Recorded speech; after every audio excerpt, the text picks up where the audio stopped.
Richard thought shedding his plus-sized small-town wife would be as easy as liquidating a failing asset. He walked into the courtroom, a tech god worth $4 billion, ready to toss her pennies. He had no idea the woman he spent a decade mocking was about to repossess his entire life.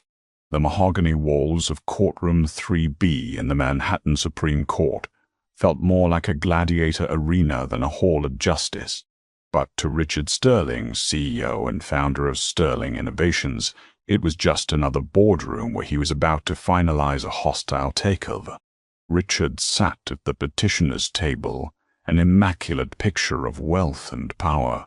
He wore a bespoke charcoal Tom Ford suit that clung to his meticulously maintained, Pilates-sculpted frame. At 42, he was the darling of Silicon Valley and Wall Street alike, frequently gracing the covers of financial magazines with his sharp jawline and predatory smile.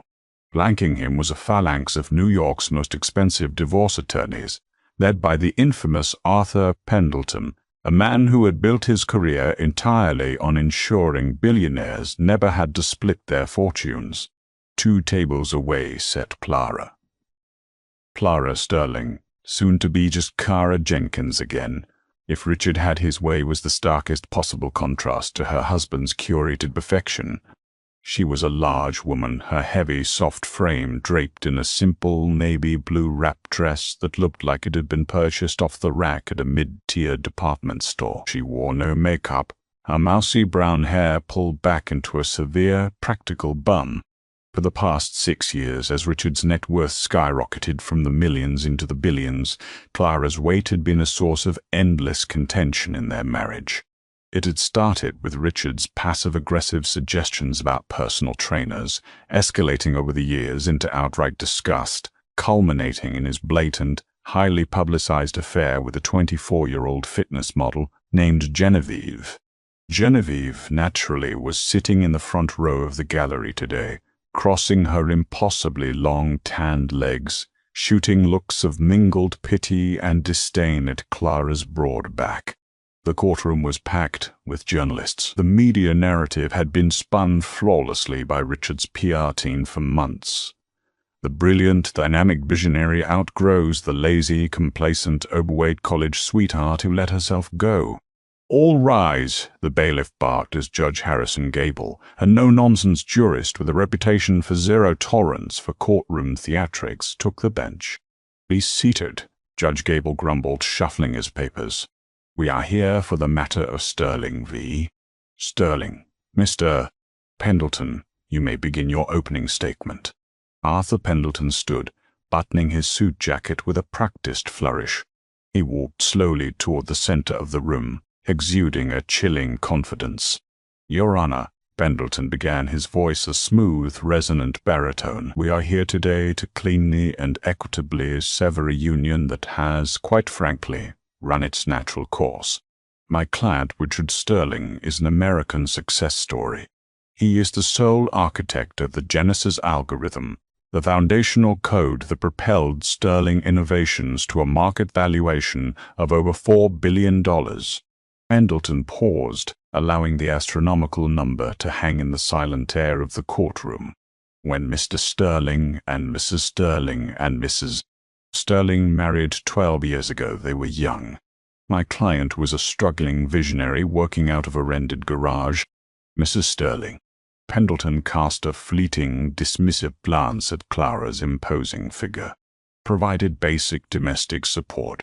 However, as my client's genius began to bear fruit, the demands of his life changed. The pace became rapid. The social and corporate obligations became immense. Mr. Sterling adapted, grew, and thrived. Pendleton turned fully toward Clara. Mrs. Sterling regrettably chose stagnation. She actively refused to participate in the corporate culture necessary for a CEO's spouse. She rejected the lifestyle, the health standards, and the public presentation required of someone in my client's position.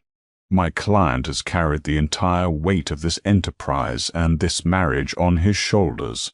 We are asking the court to enforce the prenuptial agreement signed in 2014, granting Mrs. Tougere Sterling a very generous $2 million lump sum and the suburban property in Connecticut, leaving Mr. Sterling with the company he built with his own 2 hands. That unban he swore to Wade. In the gallery, Genevieve smiled proudly. $2 million to a woman who looked like she spent her days eating pastries on the couch seemed more than fair. At the respondent's table, Clara sat motionless. Her hands were folded neatly in her lap. She didn't flush with embarrassment. She didn't glare at her husband. She simply stared straight ahead, the placid, unreadable expression on her round face. Beside her sat her attorney, Evelyn Ross. Evelyn was a petite, older woman in a tweed suit who looked more like a librarian than a high-stakes litigator. Richard had laughed out loud when he found out who Clara had hired. "Ms. Ross?" "Ms. Ross," Judge Gable prompted. "Your opening statement?" Evelyn stood up, adjusting her glasses. She didn't walk to the center of the floor. She just stood at her table. "Your Honor," Evelyn said mildly, her voice lacking any of Pendleton's theatrical boom. "We agree with Mr. Pendleton on exactly one point. Richard Sterling's life changed dramatically over the last decade. But we are not here to debate my client's dress size, her diet, or her affinity for high society galas. We are here to debate the legal ownership of Sterling Innovations. We will prove that the prenuptial agreement is not only void, but that Mr. Ricci, Sterling's entire narrative regarding the founding of his empire, is a work of fiction. We ask for a 50% division of all assets, including the intellectual property of the Genesis algorithm." A ripple of laughter, quickly stifled, passed through the press gallery. Richard let out a highly audible scoff, shaking his head. Pendleton rolled his eyes. 50%? The fat, lazy wife thought she was entitled to $2 billion because she occasionally cooked him dinner while he coded? It was delusional, very well, Judge Gable said, banging his gavel lightly to quiet the whispers. "Call your first witness, Mr. Pendleton." "The petitioner calls Richard Sterling to the stand," Pendleton announced. Richard took the oath with the confident swagger of a man who owned the building. He settled into the witness box, shooting a devastatingly handsome smile toward the judge, which Gable ignored entirely. For the first hour, Pendleton lobbed softball questions, allowing Richard to paint a masterpiece of his own brilliance. Richard spoke eloquently about long, sleepless nights in 2013, drinking cheap coffee, staring at computer screens entirely isolated in his garage as he conceptualized the data compression algorithm that would revolutionize cloud storage. "Mr. Sterling," Pendleton asked, leaning against the podium, "during these crucial years of development, what was your wife's role?" Richard sighed, running a hand through his perfectly styled hair. He managed to look both sorrowful and magnanimous. "Clara was there, but she didn't understand the tech. She has a degree in art history. I was dealing with complex quantum computing theories. Her contribution was primarily keeping the house quiet. I paid the rent with my savings. I bought the groceries. I just needed space to think." "And as the company grew, how did the dynamic between you two shift?" Pendleton pressed. Richard's expression hardened. He looked directly at Clara. "A company like Sterling Innovations relies heavily on optics, Your Honor. Investors need to believe in the founder. They need to see vitality, discipline, and drive. I worked out at 5 a.m. every day. I networked. I presented myself as the future." He gestured vaguely toward Clara's table. Clara refused to evolve. She gained a significant amount of weight. She refused to attend galas, claiming she felt uncomfortable. She wouldn't hire stylists. I was building a futuristic empire, and I was coming home to a woman who was practically fused to the sofa, eating junk food and watching reality television. I tried to help her. I offered nutritionists, luxury retreats. She rejected it all. She became a liability to my brand. The brutality of the statement sent a collective gasp through the gallery. Even Judge Gable raised an eyebrow at the sheer callousness of the testimony. It was character assassination of the highest order, designed to humiliate Clara into total submission. Through it all, Clara just reached forward, picked up her glass of ice water and took a slow sip. Her eyes met Richard's. There were no tears. There was no shame. Just a cold, terrifying emptiness that made the hair on the back of Richard's neck suddenly stand up. "Thank you, Mr. Sterling," Pendleton said, returning to his seat with a triumphant smirk. "Your witness, Miss Ross." Evelyn Ross stood up. She carried a single, slim manila folder. She didn't look angry on her client's behalf. She looked bored. "Good morning, Mr. Butt." "Sterling," Evelyn said, approaching the witness box. "Good morning, Miss Ross," Richard replied, his voice dripping with condescension. "You testified a moment ago that you are the sole architect of the Genesis algorithm, correct?" "That is correct. Every line of the foundational code," Richard stated proudly. "And you built this in your garage between February and November of 2013? "Yes." "Yes, Miss Darder." "Sterling, what is your educational background?" Evelyn asked. Richard straightened his tie. "I have a bachelor's degree in business administration from Penn State with a minor in computer science." "A minor," Evelyn repeated softly. "Impressive. And in this minor, did you study advanced cryptographing data compression?" Richard shifted slightly in his seat. "The tech industry is about self-education, Ms. Ross. I'm a self-taught savant when it comes to coding. The degree is just a piece of paper." "I see." Evelyn opened her manila folder. "Let's talk about the exact timeline. On October 14, 2013, the core architectural framework for the Genesis algorithm was uploaded to a private server. Do you recall doing this?" "Of course," Richard said smoothly. "It was a breakthrough night." Evelyn pulled a sheet of paper from the folder and handed a copy to the bailiff, who handed it to the judge, and then gave one to Richard. "Mr. Sterling, this is a subpoenaed log from the internet service provider linked to your garage in 2013. Can you read the IP address and the user login that executed the upload on October 14? Richard glanced at the paper. His jaw tightened for a fraction of a second. "It says user admin Sue Kissy." "Admin Sue Kissy," Evelyn said, pacing slowly. "Who is admin Scarcy?" "It was just a generic handle I used," Richard dismissed with a wave of his hand. "C for code." "C for code," Evelyn repeated dryly. "Not C for Clara," Richard laughed out loud. It echoed in the quiet courtroom. "Clara? Are you joking?"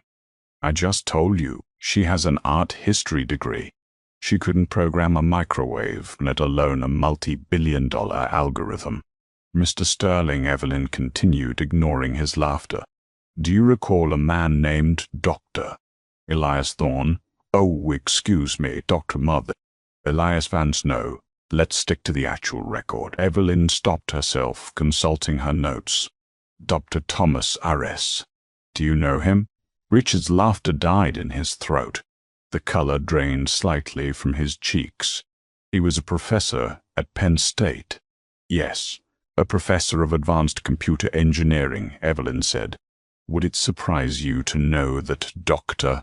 Aris submitted a sworn affidavit to this court yesterday?" Pendleton shot up from his chair. "Objection, Your Honor. We were not provided with this affidavit in discovery. It was filed at 8 a.m. this morning as rebuttal evidence, Your Honor," Evelyn countered smoothly. "Based entirely on Mr. Sterling's direct testimony claiming sole authorship today." Judge Gable looked at the document on his screen. "Overruled. You may proceed, Miss Ross, but tread carefully. Not rat. Thank you, Your Honor." Evelyn looked back at Richard, who was suddenly gripping the wooden railing of the witness box. "Mr. Sterling, Doctor, Aris states in his affidavit that in 2011 he had a student who submitted a theoretical paper on data compression that was so advanced he suggested they patent it immediately. Do you know who that student was?" "I submitted many papers," Richard stammered, his polished demeanor fracturing. "The student wasn't you, Mr. Sterling," Evelyn said, her voice finally raising in volume, cutting through the courtroom like a whip. because the student wasn't in the business program. The student was a double major in art history and applied mathematics. A student who tutored failing business majors in computer science to pay her tuition.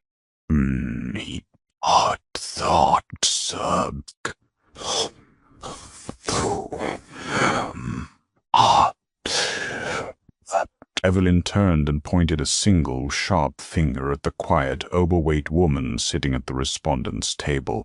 Isn't it true, Richard, that Clara Jenkins wrote the Genesis algorithm?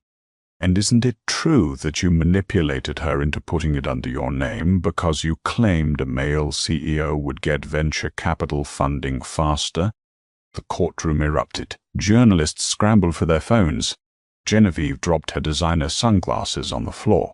Pendleton was shouting objections over the roar of the crowd. And Clara, for the first time since the trial began, smiled. Judge Gable's gavel struck the sound block with the force of a gunshot. But it took 3 more sharp cracks to finally quell the uproar in the gallery. Photographers were practically climbing over the wooden pews, their camera shutters firing like machine guns. Order. I will clear this entire courtroom if I do not get absolute silence. Judge Gable roared, his face flushed. He glared down at the petitioner's table. Mr. Pendleton, get your client under control. Richard was standing, his hands planted flat on the defense table, his chest heaving. His bespoke charcoal suit suddenly looked restrictive, the collar of his shirt visibly damp with sweat. "This is slander," he hissed, his voice trembling with a mixture of rage and sheer panic. "She's lying. She's a bored, vindictive housewife trying to steal my life's work." "Sit down, Mr. Sterling," Judge Gable warned, his tone dangerously low. Miss Arthur, no ways. Ross, you have made a monumental accusation. You had better be prepared to back it up with more than a college professor's decade-old recollection." Evelyn Ross didn't flinch. She simply adjusted her glasses and pulled a thick, tightly bound stack of documents from her unassuming briefcase. "Your Honor, I have no intention of relying solely on memories," Evelyn said, her voice carrying clearly across the suddenly breathless room. "I'd like to submit Defense Exhibit D into evidence. These are the original handwritten compositional notebooks dating from February to November of 2013. Evelyn handed the stack to the bailiff. There were 5 notebooks in total. The cheap, spiral-bound kind with black and white marbled covers, the exact type sold for $1 at any university bookstore. Mr. Mont Sterling," Evelyn said, turning back to the witness box. "You testified that you coded the Genesis algorithm alone in your garage. Did you write your preliminary equations by hand?" Richard swallowed hard. His eyes darted to Pendleton, who was furiously typing on his laptop, completely abandoning his client to the wolves. Yes, sometimes, but I typed mostly." "Huh." "I threw the old notes away." "You thought you threw them away," Evelyn corrected gently. "But my client, being a meticulous mathematician, retrieved them from the recycling bin because she knew the foundational logic shouldn't be discarded. Would you please read the handwriting on page 42 of the topmost notebook displayed on your monitor?" The screen in front of Richard flickered to life, showing a high-resolution scan of a page filled with dense, elegant mathematical proofs and complex algorithmic mapping. I don't recognize this," Richard stammered, wiping his forehead with the back of his hand. "Let the record reflect that Mr. Sterling cannot recognize the handwriting," Evelyn said crisply. "Now, Mr. Sterling, are you right-handed or left-handed?" "Right-handed," Richard snapped. "What does that have to do with anything?" Evelyn smiled. It was a terrifying, grandmotherly smile. "If you look closely at the physical notebooks, Your Honor, you will notice the graphite smudges on the right side of the binding, a distinct hallmark of a left-handed writer dragging their palm across the paper. Clara Jenkins is left-handed." Pendleton finally stood up, though he looked considerably less confident than he had an hour ago. "Your Honor, anyone can write in a notebook. Mrs. Sterling could have forged these documents last week. This proves absolutely nothing about the intellectual property of a $4 billion software company. I agree, Evelyn said quickly, pivoting to face Pendleton. Handwriting can be contested. So, let's move away from paper and talk about the code itself. Evelyn walked back to her table and gently touched Clara's shoulder. Clara gave a small, almost imperceptible nod. Mr. Sterling, Evelyn continued, pacing the floor. As the sole architect of the Genesis algorithm, you must be intimately familiar with the core compilation data, the very heartbeat of the software. Can you explain the function of the null cipher array embedded in the 7th directory of the root code? Richard gripped the edges of the witness stand. He opened his mouth, closed it, and looked at the ceiling. It manages the data overflow. It's a standard compression protocol to ensure cloud stability during peak traffic. Silence hung in the air. Evelyn just stared at him. Is that your final answer, Mr. Sterling? She asked quietly. Yes. It's an overflow management protocol, Richard insisted, his voice rising in defensive anger.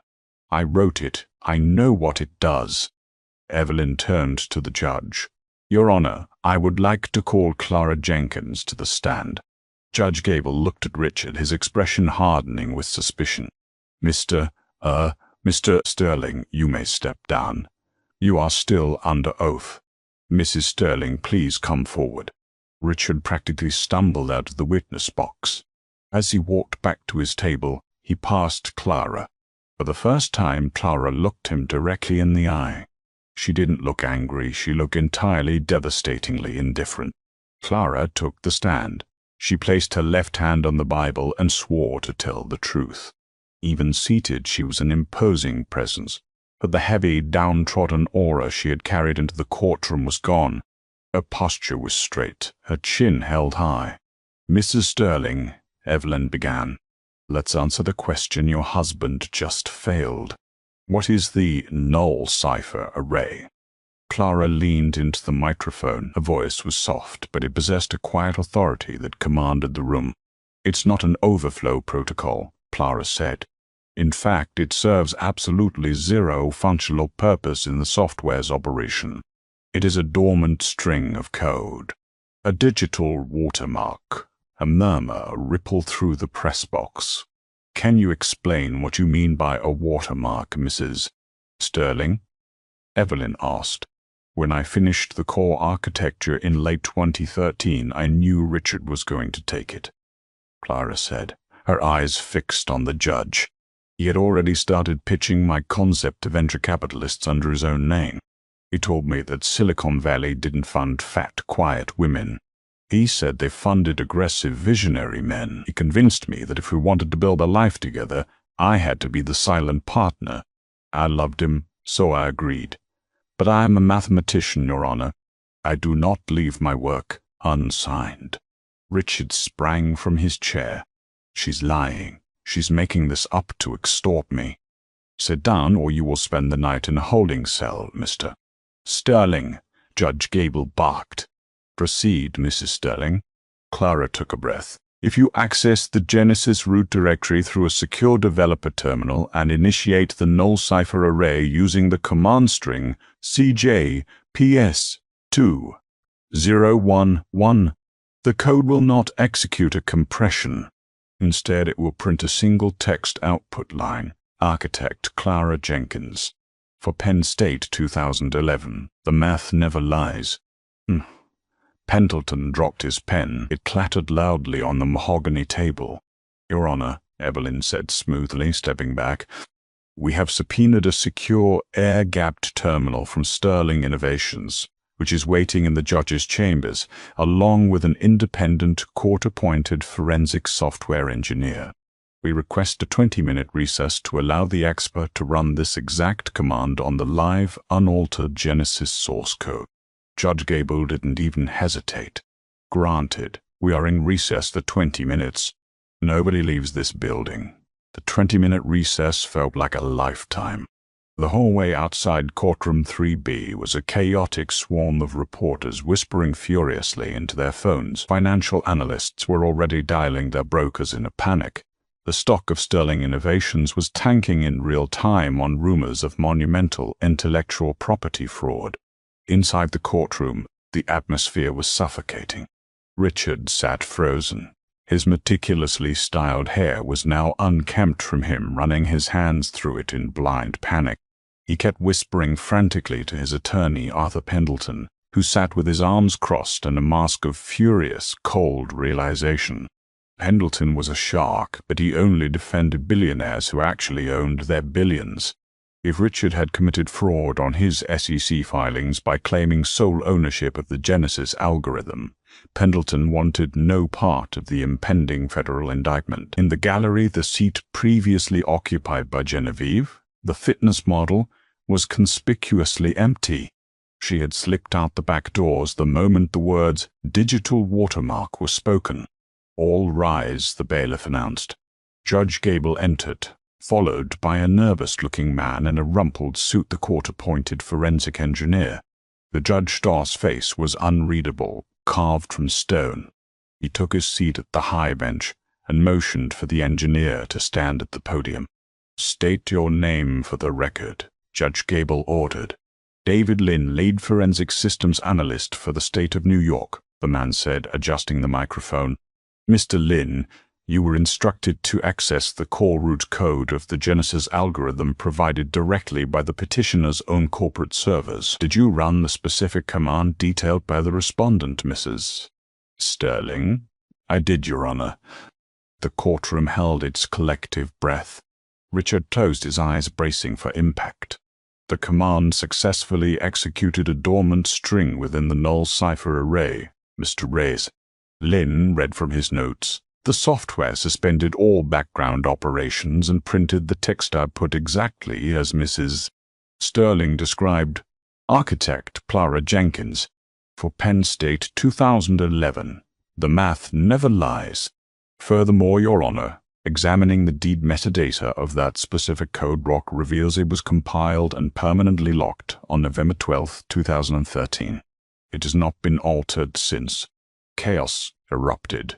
It wasn't a murmur. It was a deafening explosion of noise. Reporters sprinted for the heavy oak doors, desperate to be the first to break the story of the decade. Richard slumped forward, burying his face in his hands. The empire he had built on a foundation of lies and cruelty was collapsing around him in real time. Judge Gable slammed his gavel. "Order. Order in this court." When the room finally settled, the silence was heavy, thick with the scent of total ruin. "Mr. Pendleton," Judge Gable said, his voice dripping with venom, "your client submitted sworn affidavits, SEC filings, and corporate documents claiming sole ownership of this intellectual property. He testified under oath in this courtroom today to that fact. Do you have anything to say before I hold him in contempt?" Pendleton stood slowly. "Your Honor, the petitioner requests an immediate conference to discuss a global settlement." "No," Evelyn Ross said, stepping forward. "We are not interested in a settlement. The 2014 prenuptial agreement was predicated on the fraudulent assertion that Mr. Sterling owned the Genesis IP. Because that asset was acquired through fraud, the agreement is entirely void." Richard snapped his head up. "Well, you can't take my company. I built the brand. I got the investors." Clara spoke, her voice merciless. "You were a mascot, Richard. I built the engine. You just drove the car and then tried to run me over with it." Evelyn addressed the judge. "We are filing an emergency injunction. Clara Jenkins is the legal owner of the Genesis IP. Without the code, Sterling Innovations is an empty shell. However, my client will sign over the corporate licensing rights under 3 conditions." "Let's hear them," Gable said. "First, Richard Sterling resigns as CEO and forfeits his board seat. Second, all voting shares transfer to Clara, giving her total control. Third, Mr. Sterling offered a generous package earlier. We return the favor. He walks away with the Connecticut house and a $2 million lump sum. He keeps nothing else." Richard recoiled. "You're insane. I'll fight you in federal court. I'll drag this out for decades." "If you fight this," Judge Gable interjected, his voice ice cold, I will forward today's transcript to the SEC and the FBI. You will be indicted for perjury and massive securities fraud. You won't fight from a boardroom. You will fight from a federal penitentiary. Do you want the $2 million, or do you want to test the math? Richard looked at Pendleton, pleading for a lifeline. His attorney simply packed his briefcase and shook his head. Checkmate. I'll sign. Richard choked out a tear, cutting through his sweat. Clara stood, smoothing her simple navy dress. She didn't gloat. She thanked Evelyn and walked down the aisle. As the heavy doors swung open to flashing cameras, they weren't photographing a discarded housewife. They were photographing the new $4 billion titan of Silicon Valley. What an absolutely savage courtroom takedown. If Clara's brilliant revenge had your jaw on the floor, smash that like button and share this story with anyone who loves a good karma comeback. Don't forget to subscribe to the channel for more unbelievable real-life drama, shocking betrayals, and satisfying justice. Let us know in the comments what would you have done if you were Clara. See you in the next video.